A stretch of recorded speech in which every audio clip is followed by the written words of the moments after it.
Yeah, I never thought that they would just start pulling people off of places. Like, that's insane that they just...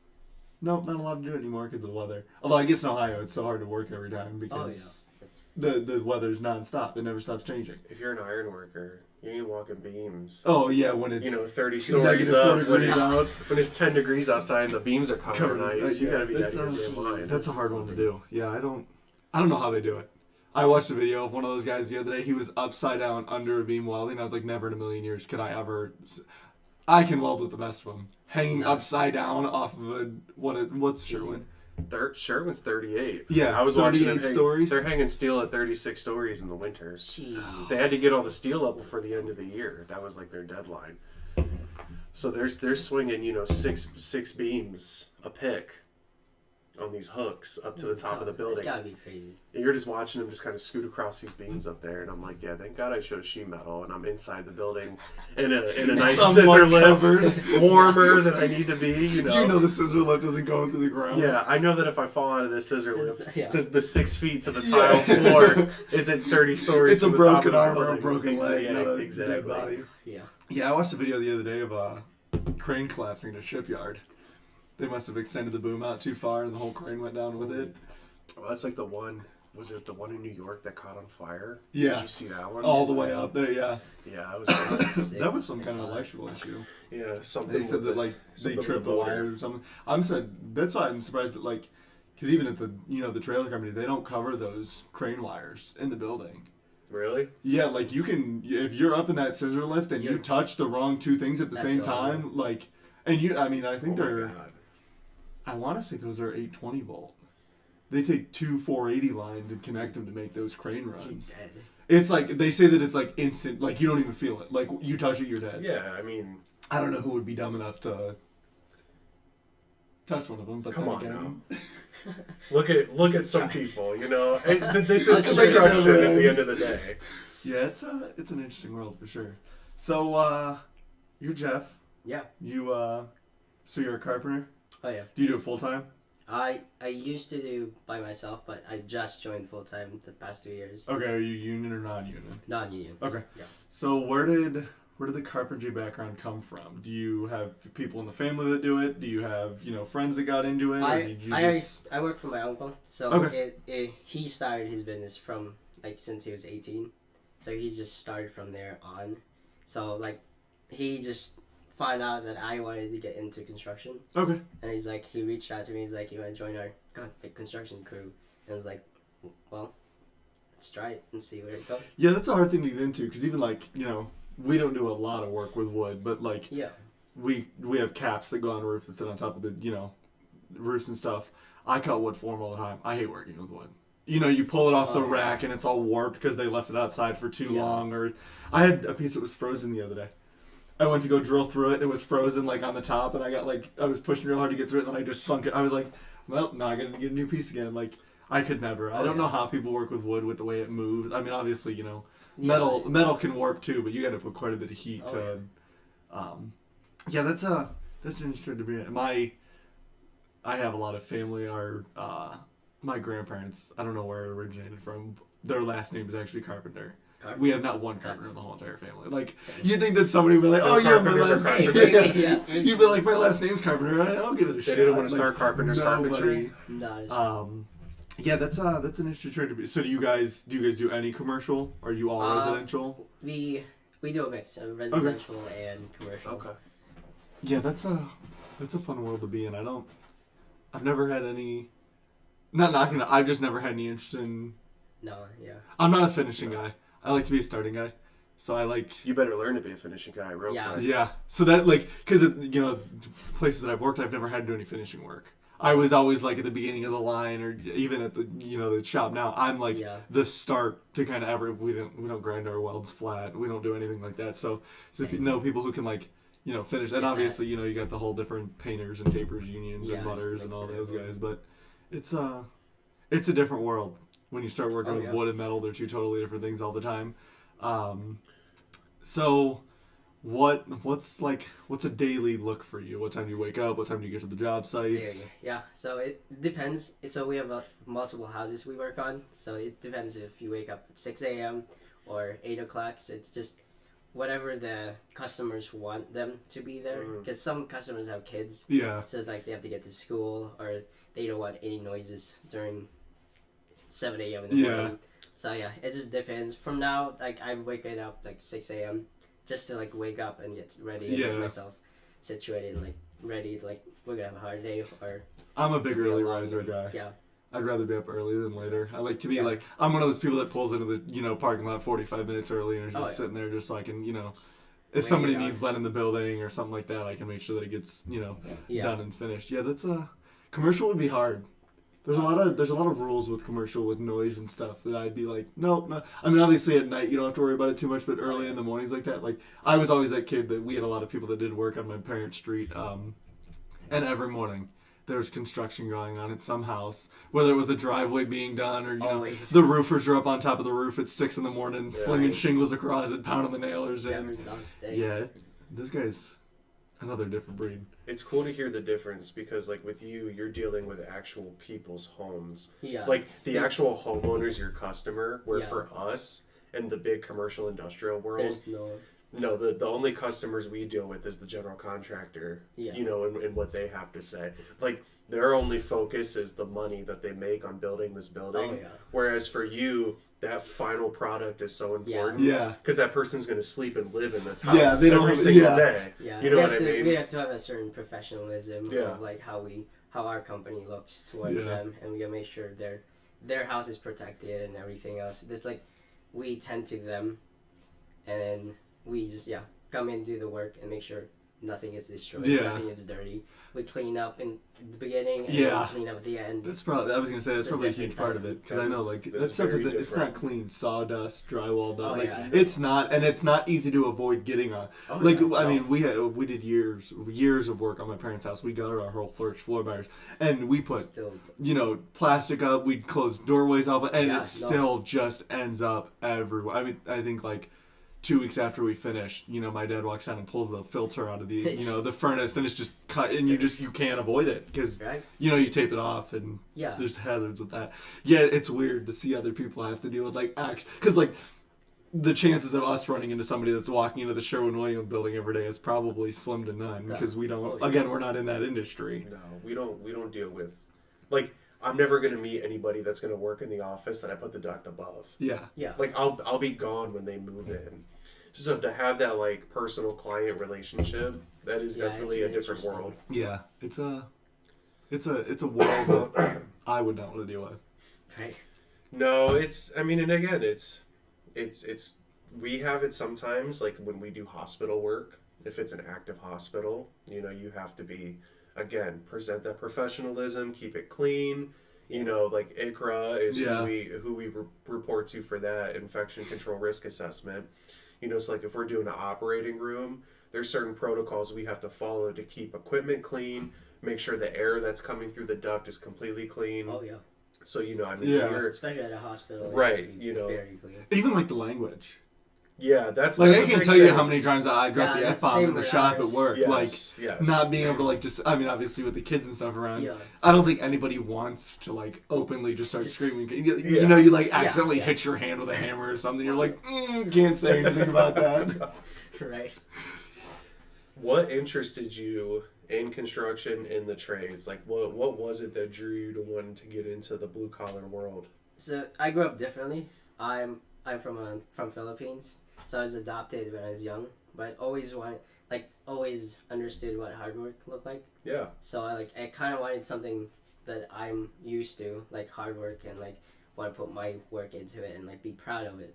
But also like, I don't know. It's weird because I chose construction because it's like I want to have my own house and like I'll build it my way. Yeah. So it's like I just get into construction. Like I love being creative and I like building things.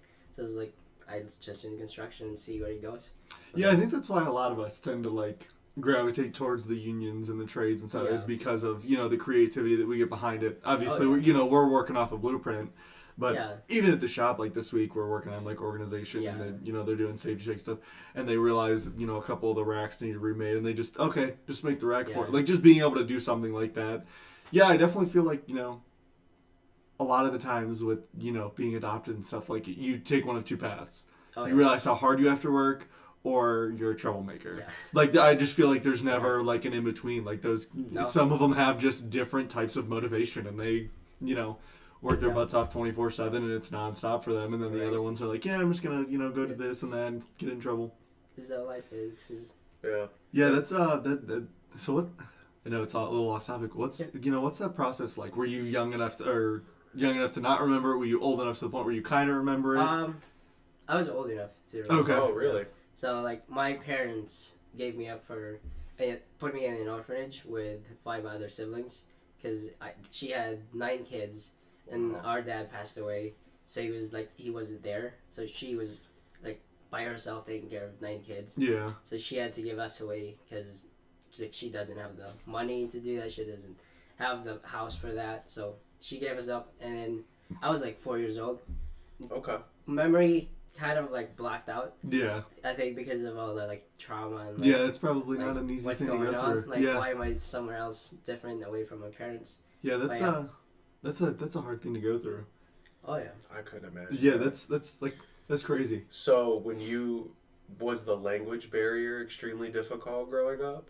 Yeah, it was difficult. Well, for them, they start you young. You learn English really like at a young age. But they have a lot of people that work there that speak our own language too. Oh, okay. So over the years, you slowly learn how to do everything. Yeah. I gotcha. So that made it easier, because they also have like people that are adopting from another country, and their main language is like English. So like they wanted us to be informed and like know how to speak that, so that it's easier for us to transition into like another world that we don't even know. Yeah, that's crazy. That's I can never imagine. Like, we talk, and, like, you'll hear somebody Spanish talk, and, like, you're like, what are they saying? And, like, I'm sure they feel the same way. But I wanted to do it for, like, just a day. Like, just not understand English. Just to hear what it sounds like from somebody else's perspective. Like, it's an interesting thing to, so disconnect. Like, wow. Yeah. What is going on? And especially in a place like this. Oh, yeah. Obviously you walk into it daily basis. Everybody, you walk into the Starbucks, the barista tries to, ask you what you want, and you're like, I can't tell you what I want because I don't know what you're saying to me. Like, I don't even know that you're asking me what you want. Yeah, that would be a hard thing to do. So growing up, did you have any other interests aside from, the carpentry? Did you want to go to college? Did you think about it? Growing up, I actually didn't want to go to college. I was into like saving up money. Okay. So I was like, college is nice. My parents taught me like college is a trap. So it's like it's only a place to like. No way. Right? When do you ever hear parents that listen, son, college is a trap? Yeah, they're like, that's unbelievable. Unless you are like a doctor or a pilot or like something big, like that needs 5 years of like college. But other than that, you're just wasting your life. Like, because once you get that degree, you go in the real world, and it's like, what am I gonna do now? Like, I feel like we're seeing a lot of it now. Yeah, like, that's the way it's going. A couple, other the podcasts that I listen to, they're saying that the college industry, anything that has to do with college right now, that's a 4-year, 2-year, unless you're going for more than 4 years, that job is like marketing jobs. They're one in a dozen because they're filled the week after it's posted because there's so many people who have a marketing degree. Yeah, especially in the online world, it's like everyone's needed. It's like. See, you kind of followed the path that I did. My parents. Realized very young that I was not meant for school. Like it just wasn't. Like I hated going. It was a war. I could not sit in class. Yeah, for, like, it was an absolute war to get me to go to school. I didn't want to show up. Like all I wanted to do was run my business, and if it was anything other than that, like I just didn't want to do it. Where I was the opposite. Attended a year. So growing up, both my parents work at the University of Akron. Nice. So the message was, please get a degree and better your life. Yeah. And so I was all gung, like in high school, like I had, 3.5 GPA, like I had all these accolades going academically. Yeah. Because in my brain, I was going to go to school. Oh, yeah. And I get there and I'm all excited. And it took like half a semester before I was like, this is not it. There's no freaking way. Like I got to find something else to do. Right. And that's when I was like, I got to get the hell out of here. So I was there for a year total. But while I was there, the same thing like he said. You see how much of a trap it becomes, especially when you're there. Yeah. And you're watching people graduate, and you're like, oh, what are you going to do? Yeah. And they have all these degrees. Yeah, I think people go into college just like as a status. They want to like, right. I want to go in as like, I want to have this, like, I'm a doctor, or like I'm a nurse, or like some professional work. But in the end, you like work yourself off like till you retire to pay off that debt. Yeah. And that's where I kind of realized it was a trap. Like I look at something that obviously there's a next level to everything. There always will be. Oh yeah. But like I had looked into it for, a couple of years to go possibly get like a business marketing degree for my personal stuff, Yeah. the podcast, I run an auto detailing company on the side. And just to have that like next step of information. But one, why do I need to take an English class? Right. I just took them for the last 12 years of my life. Why do I need a social studies class if I'm going to, get a business degree? Like, why am I in a biology lecture? Yeah, I'm here for a marketing management why the hell am I degree? here right now? You feel uncomfortable. You don't know. And I'm one of those people that, like, if it does not spark an interest to me, no way in hell am I learning it. Forget about it because I'll never. You can tell it to me 150 times. I will never retain that information. Yeah, when are you going to ever use that in the real world? My one glorious year there, this is what I was told, because I asked the same question. So, like, when I went for marketing and sales, which was probably a mistake right off the bat. And again, no offense, if you want to get the degree, go for it. But the value just wasn't there. But I asked the same question. Why am I in biology? Why am I taking a chemistry lab? Yeah. And I was always told it makes you a well-rounded individual. How did... Right. So here's my question to you. Does being a well-rounded individual make me more money when I graduate? Fuck no. Fuck not at all. It never will. Absolutely not. I want to learn what's going to make me money. So when I joined the trades, I saw tangible, real skills that led you to make a product that got you paid. It's a linear process. They're not worried about, knowing what the 17th president of the United States was doing and, whenever it was. Can you spell this word? Nobody gives a shit. Can you build the product to get us paid? Then you get paid. Yeah. I think we kind of roll with, can you write well enough for somebody to read it? Yeah, exactly. Like that, if it's is it legible? Okay, great. I'll build it. That's all we fucking care about. Like, and then, I'm sure, like, obviously, we go back to it all the time. Even in carpentry, I'm sure you guys are, when you're cutting shit. Oh, yeah. Like, obviously, there's shit that you need to know. Your fractions, your decimals, like, everything's a different... Like, I know with us Please know how to read a tape measure. Yeah, I know a lot of it with us is, like, decimals because of all the machines that we use, material thickness, stuff like that. But obviously, in the carpentry world, it's probably just a lot of fraction-based stuff to, It's very much, but I thought it'd be a lot of math going in because I hate math. I was like, I don't want to be doing math all the time. Yeah. But once you go in, it's like, it just all clicks in. Because the way things go together, it's like, oh, you need this and this and this. It's like, it wasn't that bad when I get it. I was like, yeah, I struggled with it for the first couple months. I was, and it sounds so stupid, but like a tape measure. Like, if you don't pick up a tape measure, those kids that are working out in the fields, building stuff with grandpa all the time, they're picking up. Me as a kid who went to some, Norwood public school, I was doing stupid shit, play basketball with my friends. Like, I didn't have a reason to read one. So, like, I would pick it up and I'd look at it, and for months I was like, I got one that had, like, everything written out on it. Well, I used to pick it up, and it makes it so much better. It took me a whole year. Yeah, you're trying to read this fucking tape measure, and there's 25 different little marks on it. Yeah, it's like...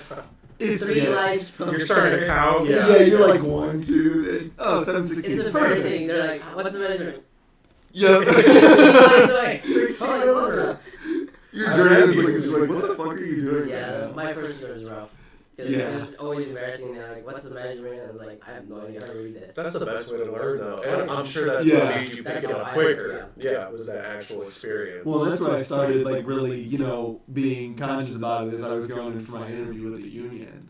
And I would just, take my tape measure, I'd pick random shit up, and I'd just start pulling measurements on it. Like, I had my ruler up or my tape measure up on my screen so that I could double check myself, but I would just start measuring shit all. And you wouldn't believe, I had a kid yesterday, he was another apprentice, you can tell that he's probably, never done it before. I needed, 8 pieces at 9 3/4. I get one of them's back at 20, one of them's at 9, 15, 16. Like, they're all, but again, if you never do it, and it's also part of knowing how to use the equipment. Yeah. Inside diameter, outside diameter. Like, obviously, we have the ironworker at the shop. You can't just pull a measurement off of, it's just like a saw blade. Yeah. I'm sure not a lot of people know that you have to include the width of the saw blade. Yeah, like people, your average person who's never done any of it before, your doctor that's working for whoever, doesn't do it on a daily basis. Oh, yeah. The industrial world of sheet metal is all inside diameter and outside diameter. Yeah. When these, like, a lot of food, like, we do a lot of food grade processes, like food grade stainless steel piping and stuff, and a lot of these places, like here in Northeast Ohio, Freshmark produces all the, like, Sugardale bacon. They make all of that. So when you go in to do a repair, when they have stainless steel food grade process piping, if that pipe's supposed to fit the other pipe, that goddamn inside diameter better match. Yeah. Or when you go to weld it and you contaminate the weld because it's not, that's going to poison someone's food. Yeah. So you got to take it very strict. Yeah, like that's millions of people who are going to pick up that pack of bacon that can now be contaminated.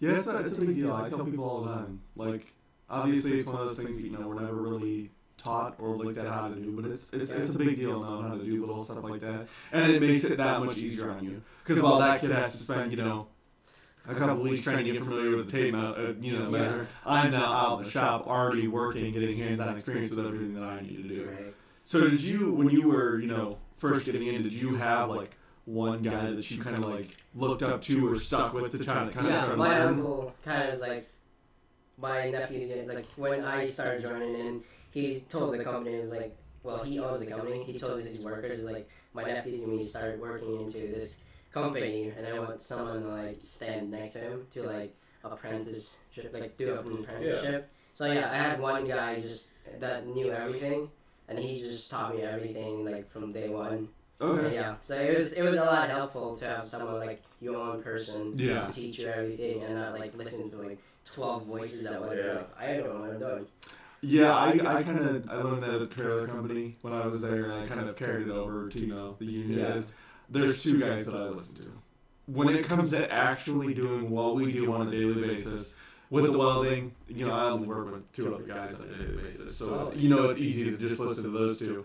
But when I'm out in the shop building, duct work or whatever it may be, there's two guys that I will go to for questions, because I know if I go to someone, I'm going to get 25 different answers. It's not going to be the same. And it sounds stupid, but, like, if I mess it up, I can typically go to those same two guys and be like, all right, I messed up. How do I fix it? Yeah. And they've made the same mistake because they told me to do it their way, so they can help me fix it. Yeah. So do you guys have, like, I know with us, we're real big, like, our tolerances aren't, we're not going under a 30-second. I think a 16th is the biggest I've ever seen. Our code that we have to go to, you're allowed an 1/8 inch on everything. So do you guys have... Oh, we go to 64s. 64? All the way. Yeah. Whoa. No thanks. Especially with trim work and all that. It has to be, I guess that like, makes with sense. woodworking, zero gaps. Yeah. Like, it has to be perfect. Although I guess if you have that gap, you got to fill it. Yeah. We can't fill. It looks terrible. I was going to say, and it just makes it look... With you guys, it's like, you guys have that room. Yeah. Like, Wow. So, where did you go to high school at? I was homeschooled. Okay. Okay. Yeah, I chose homeschool because, like, I don't want to go to public school. I don't want to be, like, wasting my time. It's like, it's not that I have something against public school, but I just wanted to learn, like, school my way. And, like, since teaching myself through online, like, gave me more time to, like, experience other things, because I started work at, like, 7 a.m. and I'd be done by 10 o'clock. And then the next hours I have of free time, I can teach myself how to do things, and, like, start business or do, like, learn more important things than all that. You're not learning dumb stuff? Yeah. No offense to the public schools we went to, of course, but come on now. Yeah, the only issue is we went to ghetto as public schools. So Right. Shout out Akron Public Schools. But I feel like, again, that's the end. It's horrible to even have to mention this, but, like, you go into a public, like, I'm sure there would have been somebody who, would have tried to bully you for not, 100% knowing everything all the time. And, adoption. Yeah. I've seen it firsthand, kids getting, bullied for being, your parents don't. That. And that's not always the case. There's parents that, she probably was bettering you. You didn't know it at the time, and I'm sure it still is difficult to know. You always you question it for the rest of your life. At some point I had interest in public school. It's like I want to make friends, and, like, I want to get to know everything. But my mom was like, no, it's actually gonna be, like, very healthy for you, and you're gonna thank me, like, in the future. And your social interaction is still You know, I would have. I was gonna Yeah. say. So that's my big thing. Like, I don't homeschooling. I'm not against it. Just give them some sort of human interaction so that they know how to interact with people. With us was of like old school traditional. You're like at home, and your only classmate is your brothers and your sisters, and it's like you didn't get a chance to like go out in the world and like learn how to talk and like be social. But for us, my parents always told me to like go out and like hang out with friends and like learn how to like be normal. Learn how to be a person. Yeah. I've always, and I grew up very mature because I was always hanging out with the older crowd. I didn't really enjoy, the kids, and it's nothing against them now, but I've always been told that, like, when I talk to people, like, nobody will ever guess that I'm only 20. I've never had anybody come up to me and be like, yeah, you're, 18 when I was 20. Like, I've always had people go, yeah, you could probably be 24, 25, like. Yeah. But it's a different war, and communication on a daily basis with everybody you work with is so... I mean, especially what we do. We're both, we're all working with engineers all the time. We're all working with, general contractors. And so to have that, communication and know how to keep yourself tame when you feel like, taking your hammer and putting it through a wall 45 times. So, I mean, it's probably important. Putting on your poker face to the GC when they're like, we need this fixed. And I'm like, oh, yeah, let me get right on that. Tyler, you got to cut that ductwork out. It's a 64 long. I'm like, oh, yeah, let me get right on that. Dude, can you imagine if we were a 64th? You know how screwed we'd be? Nothing would get done. We'd be so much waste. We'd probably... I was going to say... It'd be a lot of wasted time. Yeah, like, we just... Yeah. Our motto, it's probably an awful motto to have, but we've had it for years, is, beat to fit, paint to match. Oh, yeah. So you beat the shit out of it until it fits together, and then you just make it look good after you're done with it. It gets... I mean, look, take pride in your work, of course. Like, obviously, we joke around when we say these things. Yeah. But we do get into a situation with, like, commercial ductwork where it's going to be exposed. Like, it's not going to be covered up by a ceiling. Like, they're going to paint it at the end of the day. Like, so when you install it, please make it level and straight and, like, make it look presentable. Yeah. So when these people are in this building, the chances of them even looking up at it are zero. Like Sally, the accountant that's going to move into this building. Is not going, She's not going to even know what the hell it is. Not leveled. Right, but still, it's still the point of, well, maybe one day Sally's going to go, you know what the hell is that? She's up there with a fucking protractor. The fucking angles. Take some pride, It is, and obviously carpentry, it's all woodwork. So are you guys basic, like, studs, a full outfit, or do you guys do a lot of, like, side trim work, hand railings and stuff like that? Okay. Yeah, from the ground up, we do everything other than the electrical, plumbing, and, like, concrete and stuff, but, we pretty much we do basement walls and then do the roughing and then doing all the HVAC and, like, everything precision, and we gotta make sure everything's level the way they are. And then we gotta always think ahead of, like, what's the next trade that's gonna come in. Yeah. And, like, do their work. And, like, let's make it easy for them and then make it look good. So because you guys probably work with, like, fucking load-bearing beams. And, like, literally things that are holding up the house on a daily basis. We're our own general contractor, but we're not, like, telling people, like, this is how I do it. Like, we do it ourselves and, like, make sure it's, like, clean cut. Interesting. Out of all of the other people that you have to work with on a daily basis, the electricians, the concrete guys, who is the worst and who is the best to work with? Respectfully, of course. We don't want to shit on anybody here. But respectfully, the worst is gotta be electricians. Yes. Dude, we talk about it all the time. I don't know what they don't know about. Like, they need to know what a broom looks like, and they need to know how to hold a broom. That's like, so awesome. How to pick up a broom. That's so like, true. Hey, let me sweep up this stuff I cut off. Yes. Like, every time I walk in, like, once the electricians are done, the whole ground is, like, covered with electrical. There's fucking copper laying everywhere. Yeah, it's like, what are you guys doing? Like, this is how you just walk in and, like, do that, and we gotta take an hour in our day to clean up after them. It's like... This is the best acronym I was given. So... Again, respect to all our union brothers out there. Yeah. But the electricians union it's the International Brotherhood of Electrical Workers, so IBEW. We say IBEW stands for I block every walkway. Because no matter where you go, there's shit's in my way where I have to be. That's insane. No, I'm not even surprised. Like I was waiting for him to be like, yeah, like some of the carpenter guys are really awful. Yeah, but like, I feel like the electricians are kind of like I don't know if it, and I feel like even with us, they're so bad at like. I'm going to put this box on the wall. Even though I know something has to go right in the middle of this box, I'm going to put it on the wall and make sure that it stays there. Yeah, like... I mean, I'm sure the Sparky's got a lot to say about us dirty-ass tenors, too. Come on now. I mean, a lot of people hate on us because of just how loud... Like, we're the loudest trade on a job We're swinging hammers all day long. Yeah. It's hammers on metal all day. Like, we're building duct all day. Like, it's going to be loud and obnoxious. That's the thing. Like, communication blocks everyone from, like, telling you, like, when a contractor comes in or a tradesman, they're gonna do their job, and like the black difference between both trades is just the communication. Yeah, it's like they gotta think about the next trade and like, hey, let me do this for them so it's easier, and like ask them questions. I don't think there's not enough communication going on.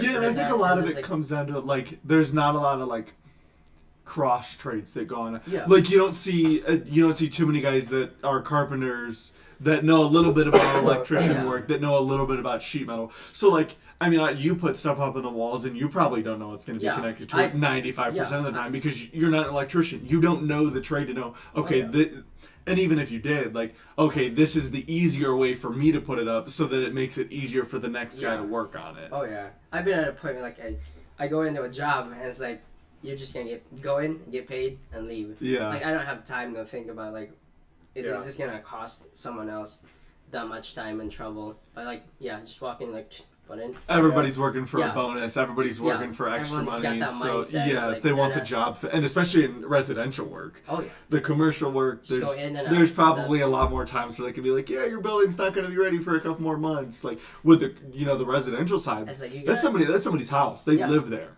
The quicker you can get in and out and finish, and I've seen it for years. People not showing up on time.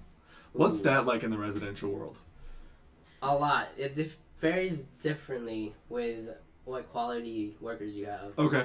So, I mean, there's sometimes gonna be like a dad that's gonna have like kids, and there's gonna be moments of like the kids don't want to wake up or giving a hard time or stuff happens in life. But I think with our company we've experienced a lot of like late coming in, like 30 minutes late, an hour late, no text or call. So it's like and we are like so much in need that if they come in, we can't just fire you and like you don't show up on time. We can't we gotta lose you. I haven't figured that out in the union on how we are with it yet because like I said, I'm one of the guys that shows up on time, but that's how we were at the trailer company. Yeah, we had guys that would walk in late. They could bend the rules, break the rules, and they couldn't you can't hire 40 experienced welders that know what they're doing all the time. So it was, a free pass here, a free pass there. Yeah. And I'm sure it happened, but it's obviously, and I always said it all the time, and I'm not telling people to be late ever, but a guy that shows up 30 minutes late and works for 7.5 hours is better than not having a guy there at all. So I get both sides, obviously, but there's probably days where you are relying on another set of hands to come in and help you, and if they show up 45, now your day is 45 minutes behind. And other trades come in, they're later. And it goes through a day and then a pushback of a month. And it's there's a lot that goes into it for being 30 minutes late. So other than the carpenters, who do you think the best trade to work with is?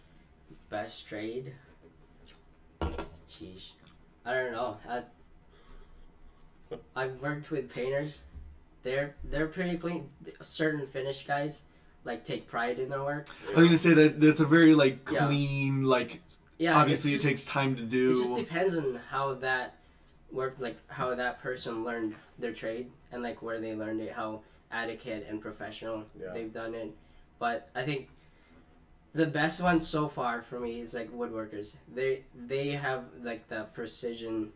I want my work to look beautiful and everything. So it's an art form. Yeah, it's it's fluent for them, and it's they want to be clean. They want to look nice, and just they go into work, and it's you didn't even know they were there. That's how clean they get. Yeah, that's woodworking's an art form. Like I said, I could never imagine working with wood. I can't do it. It's not my cup of tea. So you just hit on it when you said we can't find anybody.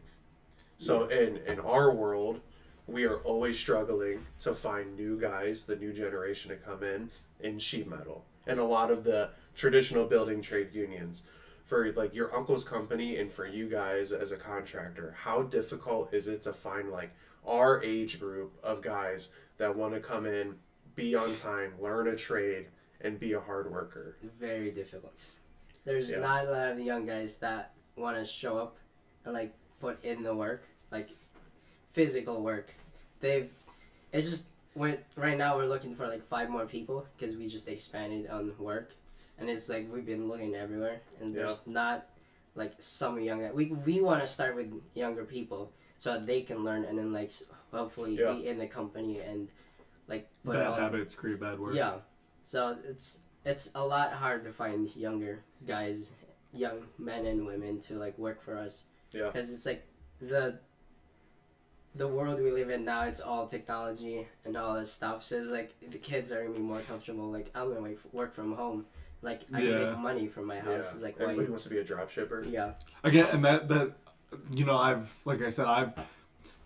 that's where I kind of differ from most of the guys in the trades, is because I know so much about both sides.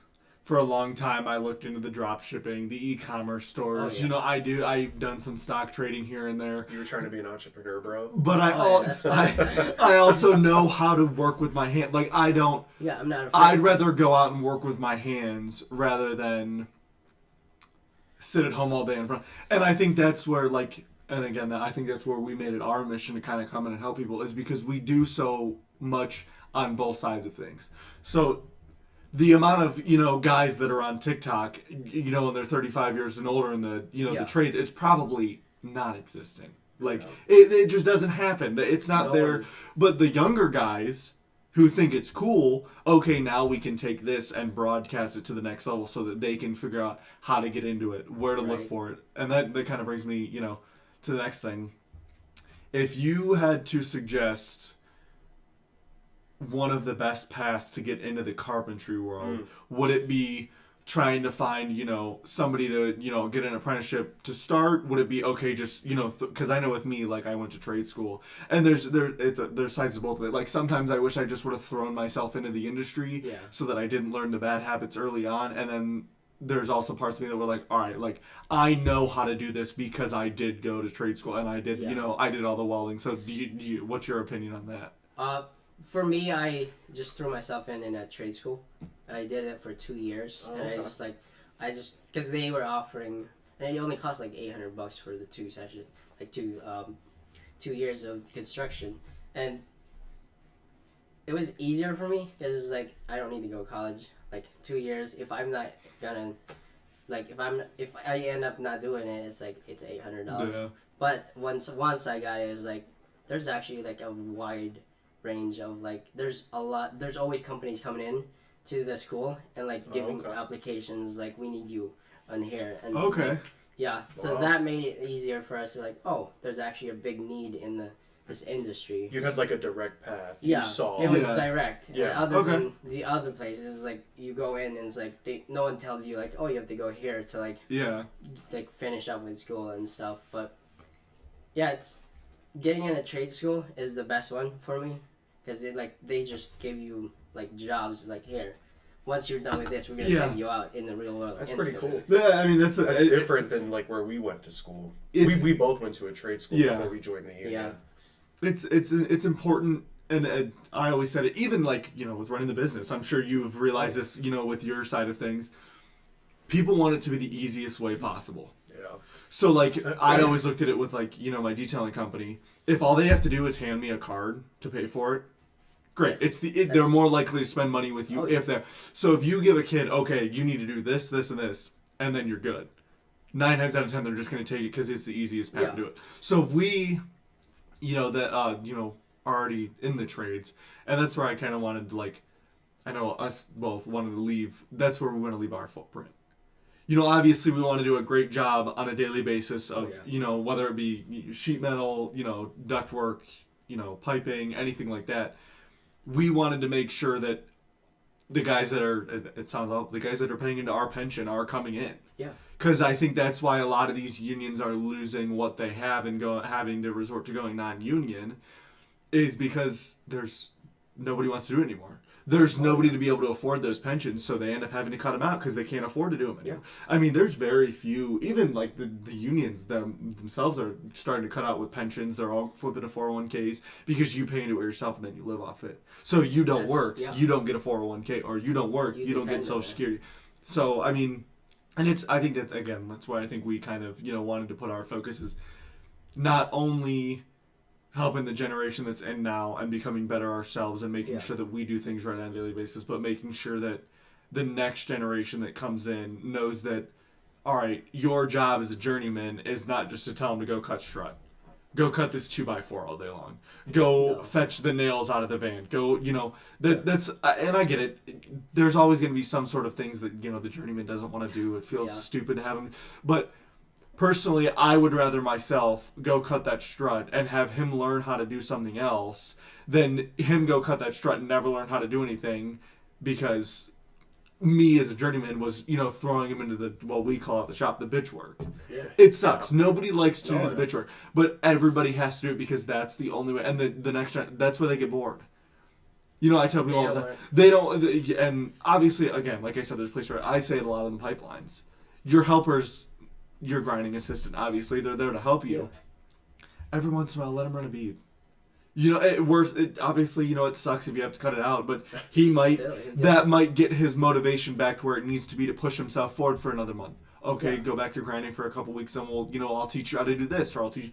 And I think that's a very big part of it, is there's not many people nowadays that are older that look at the younger guys and really focus in on, okay, you're not my bitch. I'm here to train you. I'm here to teach you how to do the training and teach you how to work. And that's the way it's going to be. Right. But like I said, there's always going to be, everybody trains people differently. Mm-hmm. And I think that's where a lot of it, like, I look at it, where the journeyman should also take pride in what they're doing. Take pride in teaching those younger guys. Because some of those younger guys don't, it sucks to, some of them don't have a father figure. Yeah. Some of them were never taught how to swing a hammer. Some of them were never taught how to use a drill. Like they don't know how to torque a drill. Like they've never done it before. So teaching them how to do that stuff and not getting aggravated and angry is very important to, showing them that, okay, you want them to be here. And I think the more you show them that you want them to be here, you want them to show up, you want them to, succeed in life, is the more motivated they become, and they kind of carry that with them for the rest of their career. Oh, yeah.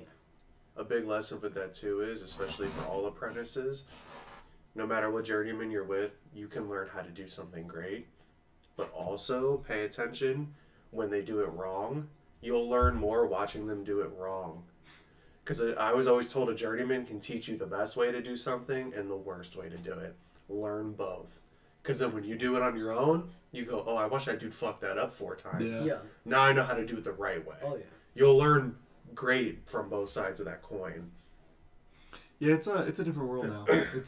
It's definitely, and I listen to it and hear it all the time. Like keeping the younger generation motivated is half the battle right now. Like you said, they all want to sit at home. They all want to make money from their community. And again, if you can succeed in that, more power to you. Like I wish that I could sit at home for, there's days where I wish that I could sit at home for 15 hours a day and watch $4,000 hit my bank account because I just, traded a stock that nobody knew about. But if you don't go out and get to work, or some of them don't go out to get to work, guess what? You're not going to have a house to sit on. Right. That company that you're trading stock for won't exist without. Right. And I realized it this week. I'm scrolling through Facebook, and they're building our new high school. Cuyahoga Falls is getting a brand new high school from top to bottom. They're getting it's technically, a campus. They're doing middle school through high school. Oh, wow. And I'm scrolling through and I'm reading some of these posts, and it's engineers this, engineers that, and I was like, the guy that is vital in this is literally in the picture, swinging a hammer with a hard hat on, and you're just totally forgetting to say a word about him. Yeah. What if little Jimmy from down the road sees that guy with a hard hat and a helmet and goes, holy shit, that's what I want to do one day? Well, now you're not even giving that opportunity because you didn't even mention him. No, Jimmy, go to school and be an engineer. Don't be a dummy wearing a hard hat. Go spend $70,000 on school, and you'll 1 out of 10 chance to get a job when you get out because the injury. It's so oversaturated. And like I said, I don't like to talk down on college. We had this talk last week on the podcast. Yeah. Everybody needs everybody. Because you'll hear people say it all the time, oh, the roads don't get poured without the blue-collar workers. Okay, well, the roads don't get laid out, and we wouldn't know how to lay a road if it wasn't for the engineer. Yeah. The doctors can't take care of us. We can't go to work. The hospital doesn't get built. It's- So there's always some sort of wraparound way that everybody needs everybody. So I don't ever like to completely turn kids away from it. But I think the lack of information Yeah. that they give these kids now, it terrifies me. Because, like, I never did. I never had any counselors mention trade school. You know, you all gather in the little auditorium for the day, and they're all like, no, college. Fuck Akron University. I don't want to go there. Give me something other than that to do. It's actually the university. The university. Just like the Ohio State University. But we just want equal representation. Yeah, and I think that's a big part of it now is, and a lot of it, you know, to me, and I don't, obviously, you know, they cater everything online to what you do now, but I have noticed lately it's becoming cool. It's becoming cool for that kid to pick up a hammer. It's becoming cool for him to go to the shop for 10 hours. You know, these truck drivers, you know, everything, having machinery, like, it's cool to be that guy. Whereas, like, your engineers, like, everybody's, oh, that guy's kind of a nerd now. Like, nobody really wants to be him. Which, like I said, everybody needs everybody. The world doesn't go around unless the one guy helps the next. So the one girl helps that. And that's, you know, I actually messaged with somebody this week. She was a female, and she's a welder. Yeah. I looked it up. 1/10 of the trades industry, from top to carpentry, heavy machinery, welders, everybody. 1/10 of our industry is females. And it's because the norm for females is that go be a nurse, go be a surgeon, go be, you know, this, that. And I think if they would take these roles out of everything, kids would succeed more. You wouldn't, you know,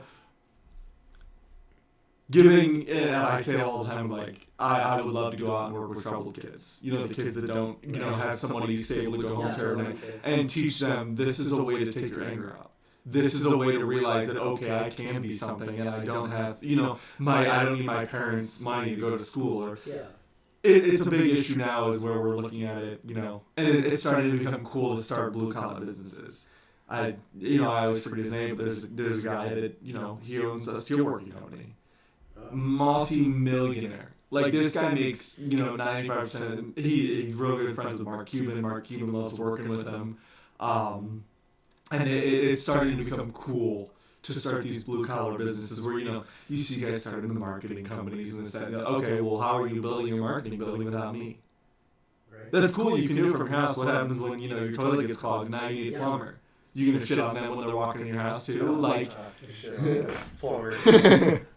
So I do. I think it's important to, you know, kind of promote everything, and that's one of the real big reasons why we wanted to focus on having everybody on, you know, finding everybody, answering everybody's questions all the time. It's because it's so important to, you know, but to get out of serious stuff, if you had to choose one tool to bring with you everywhere, to always use, what one tool that you use on your jobs, and I'm sure there's a lot of them, but what is the tool that you have in your hand the most? Pencil. Pencil? Definitely pencil. So do you use a normal pencil, or do you run a carpentry pencil? We use a carpentry pencil. Okay. It's like, it's fine print, and it's like fine tipped, and it's like, it's gotta be accurate. But Are you a knife guy to sharpen it? Use a knife to sharpen it? Depends. Sharpen it? Depends, yeah. I probably use more of a sharpener just because I don't want the tip to like break every time I use it. But if we're on a fast pace, like get it done, like and done. Yeah. What's the carpentry brand? So like we have Milwaukee. A lot of the tin knocker guys use Milwaukee. A lot of us are Milwaukee guys. Are you guys DeWalt, Ryobi? Like where do you guys typically? What do you see on a job site every day? Never Ryobi. Never Ryobi. You don't even see it. I think it's DeWalt. DeWalt. Yeah. I feel like it's very common. Yeah. The yellow and black is very common for because like the electricians have, you know, the electricians have their client tools. A lot of us tend to use Milwaukee. Like Milwaukee's the best. Yeah. Hey, Milwaukee, you want to sponsor us? That'd be sweet, dude. Come on. I know. I cut too many tape measures. I just did it last week. I was sitting there at work and I was lining up a piece of metal and I took my snips, cut a piece of metal and cut right through the center of my tape. I go back to your tape measures. I've been there. Snips going through a tape measures. Yeah, we and you know. So getting into it, and we can obviously do this off the podcast, but would you? I I kind of want to start doing. Everybody that we have on, I want to take a little bit of information, day one things that you may need, day one things to expect, and I kind of want to either, record it and post it somewhere else, or write it down and build a knowledge base of, this carpenter's on the first day, you need a pencil, a hammer, a screwdriver, like, would you be willing to, let them know that information and kind of put that out there? Yeah. Perfect. Yeah, it's because I think that's a big issue too. Nobody knows what you're getting yourself into. Right. So I told him last week, like, if we had a shadow day, or a couple shadow days that we could, little Jimmy's interested in going into the trades. All right, go follow a sheet metal worker around in the shop. Watch him. Okay, now Tuesday you're gonna go out to the field with them.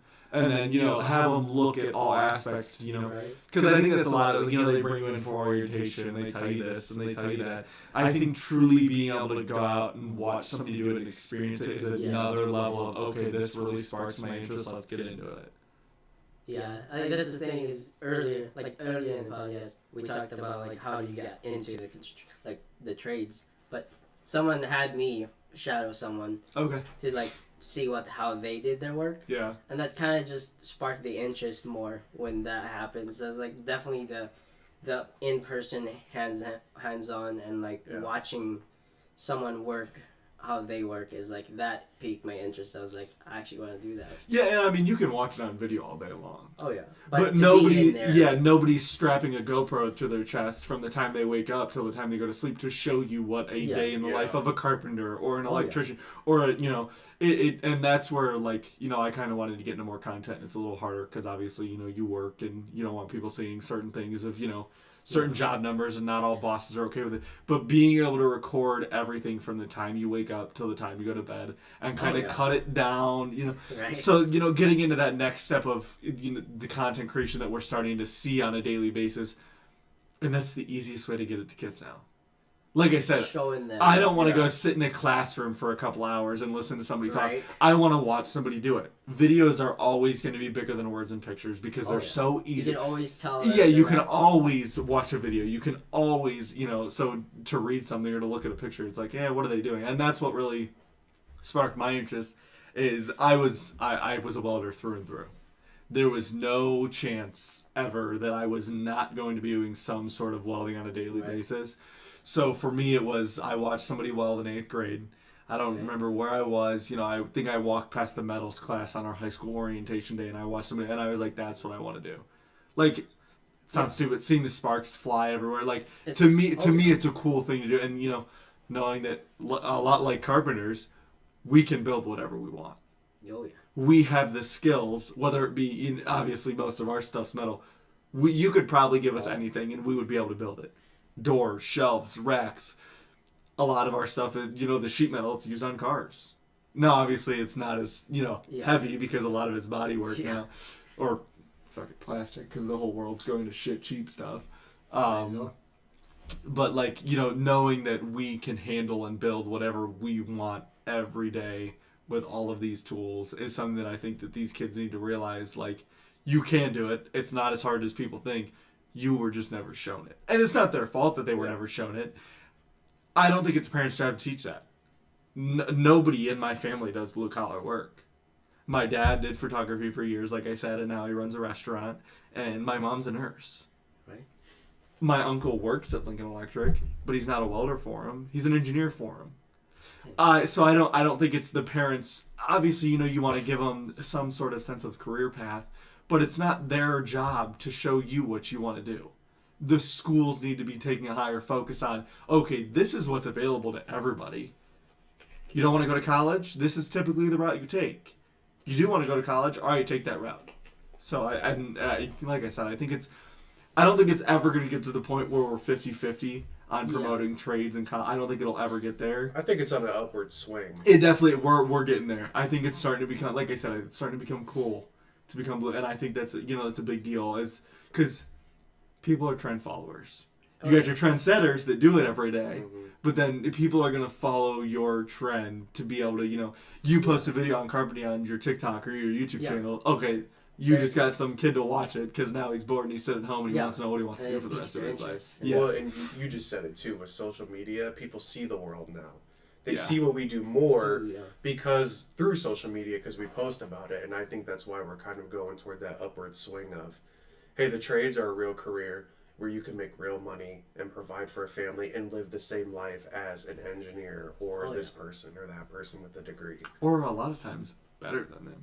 Yeah, I mean, it all depends on what you want to do and how far you want to take it. Everything is about how far you want to take it. Because there's a lot of guys now that just, you can tell that they just don't care. Yeah. You know, the younger guys come in, they don't care about this. That's how you take your career to the next level. Yeah. Knowing how to do things on time and, manage a team is important. Yeah, so I know tinners that make $45,000 a year. I know tinners that make $180,000 a year. It's what you want to do. And I'm sure in carpentry it's the same way. thing. Yeah. You want to put in the work and work hard. Carpentry, sheet metal, any trade.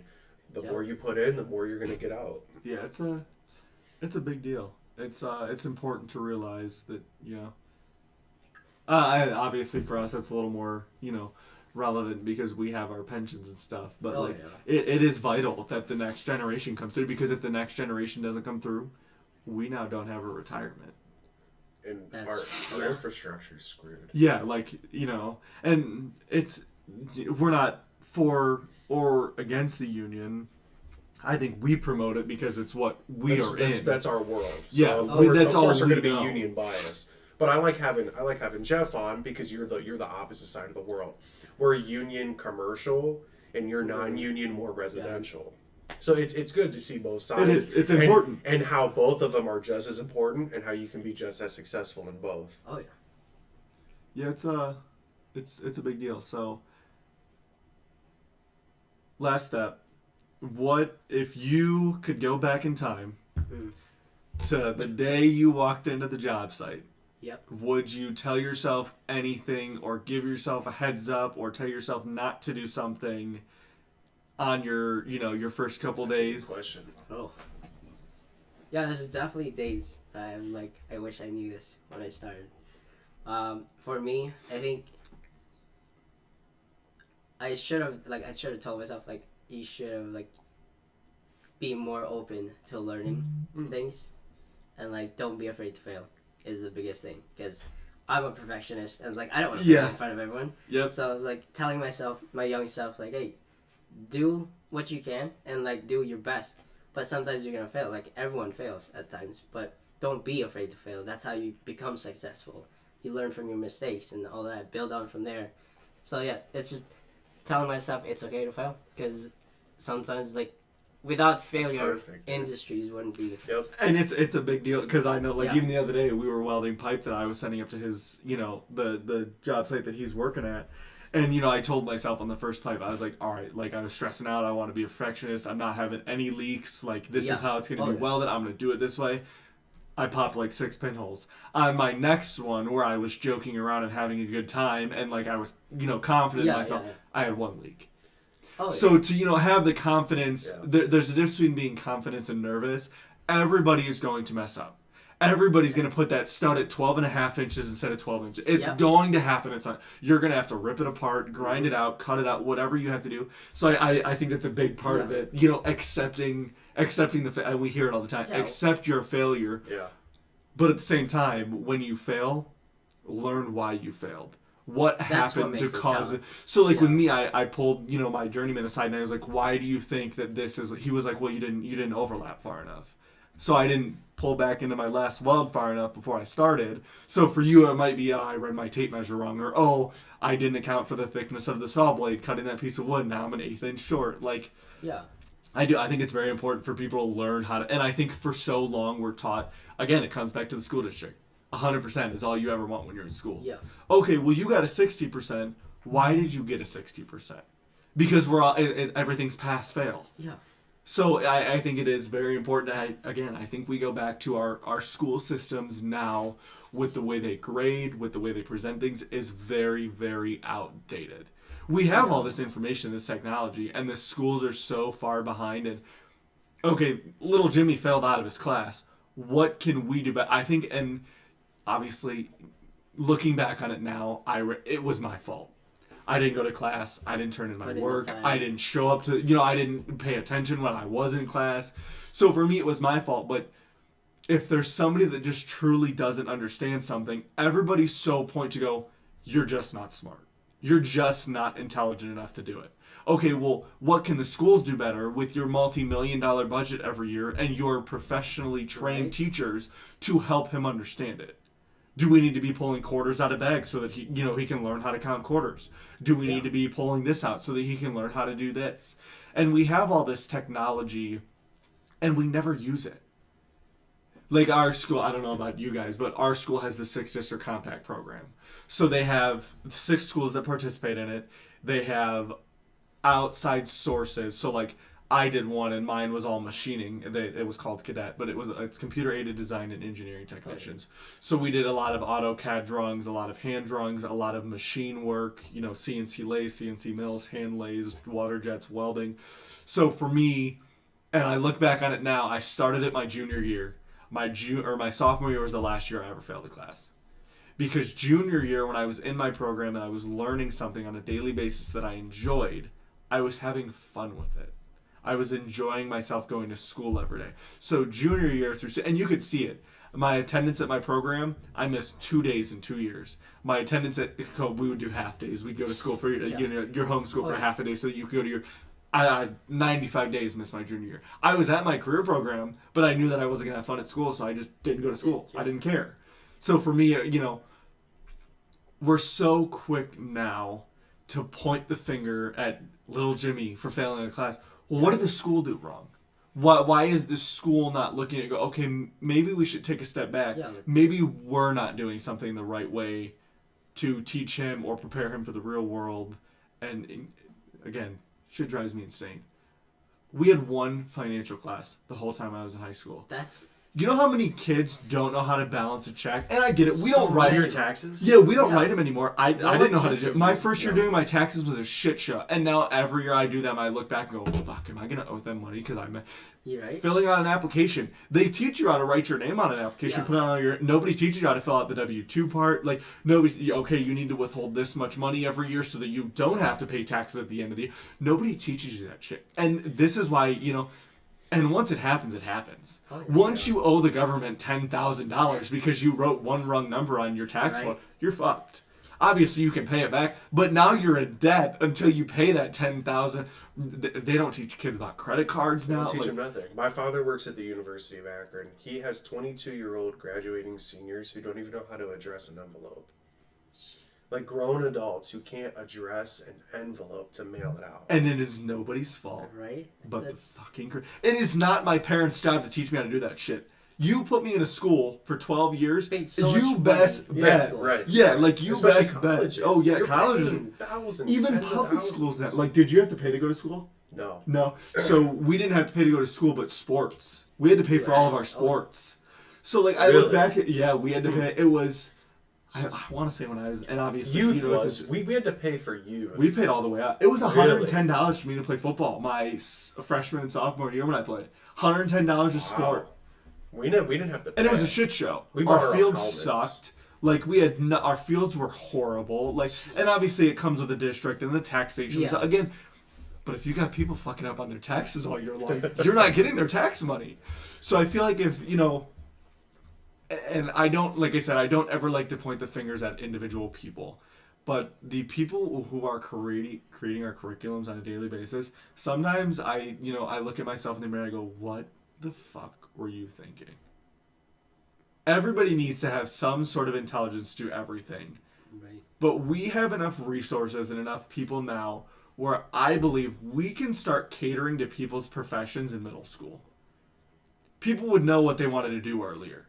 And guess what? If you realize halfway through high school that you wanted to switch professions and go learn something else, well, now go do it. But no, we're so worried about little Jimmy taking a state test and passing that state test for his curriculum so that the school looks better. You now have to go through 2 years of hell because you don't enjoy what you do anymore, but you're stuck doing it. It's not like that in the real world. I don't enjoy my job. Guess what I do? As much as I say it, I pack my shit up and I leave. I go find a job that I enjoy. I did it less than a year ago. I did it less than 4 months ago. Yeah. I was at a job that I fucking hated, so I packed my shit up and I left. He saw me coming home every day, because, I live right next door. And he's like, well, what the hell do you do? And I saw his shirt and the company he worked for, and I was like, yikes, yeah, you probably have a better job, huh? You mentioned this, even people that have never worked for this company. I have a guy that I work with every day at the hall. He was like, "Oh, where'd you work?" And I told him where I was at, and he was like, "That place is a fucking shit show." Yeah. Like, we hear horrible things about that company. And again, don't get me wrong, I made great friends there. You know, I had, you know, guys that I was really close with. My bosses were cool. But, you know, you're always going to have good and bad. You're always going to have days that you don't enjoy in whatever you do. I'm sure there's days where you show up to do something and you're like, nah, I'm just not fucking doing it today. Like, just not. We have guys that do it all the time. You get those, you know, those 50-hour weeks start to hit and you're like, son of a bitch, do I really have to be here today? But I think the schools are so quick all the time to crush these kids' spirits because they point the finger at them and make them believe that I did it for years. I thought I just wasn't smart for years. I wasn't, because when I obviously I went to middle school. It's a different breed, you know, drive yourself, you know. So my parents would drop me off every day. I'd go to class every day. And I would stare at the board some days and go, what the fuck am I looking at? And I thought for years that I just wasn't intelligent. Like, I just couldn't do it. I couldn't comprehend it. And, you know, I can only imagine how people with learning disabilities feel on a daily. You know, like, so to have all these resources all the time and to just throw them in the trash, all because we're so worried about a curriculum, to me is absolutely irate. It's absurd. Like, it just blows my mind the amount of time that we waste in school not learning the stuff that we actually could be learning. Like, I don't think after 8th grade, I did not learn a damn new thing about English in high school. Jeez. If you can speak fluent English, or any language for that matter, if you can talk to a person, I don't need to know a 27-letter word to describe this.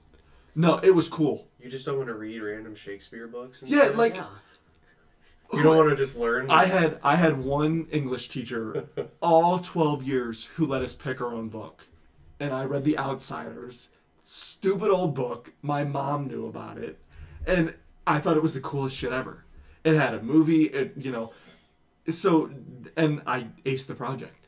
And I looked at myself in the mirror and I was like, damn, well, now that I know that I can do it, why haven't I been doing it? Well, looking back on it, it's because it piqued my, and I get it, it's hard to cater to every student, but if you did multiple classrooms with more specific horizons and focuses, maybe you'd get that